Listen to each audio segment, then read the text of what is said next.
بسم اللہ الرحمن الرحیم۔ انہوں نے حضرت صلی اللہ علیہ وآلہ وسلم سے کہ آپ صلی اللہ علیہ وآلہ وسلم نے فرمایا، جب آدمی ثواب کی نیت سے اپنے اہل و عیال پر خرچ کرے پس وہ بھی اس کے لیے صدقہ ہے۔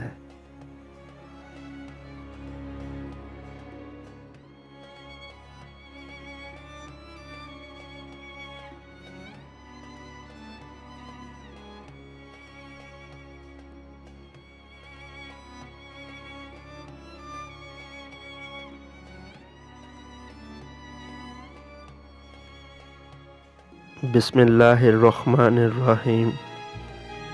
حضرت صلی اللہ علیہ وآلہ وسلم نے فرمایا، بے شک تو جو کچھ خرچ کرے اور اس سے تیری نیت اللہ کی رضا حاصل کرنی ہو تو تجھ کو اس کا ثواب ملے گا، یہاں تک کہ اس پر بھی جو تو اپنی بیوی کے منہ میں ڈالے۔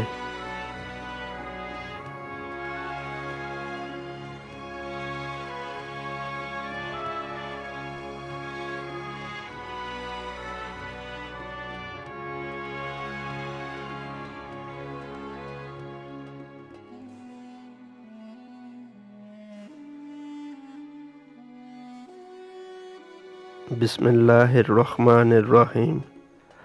حضرت صلی اللہ علیہ وآلہ وسلم سے میں نے نماز قائم کرنے اور زکوٰۃ ادا کرنے اور ہر مسلمان کی خیر خواہی کرنے پر بیعت کی۔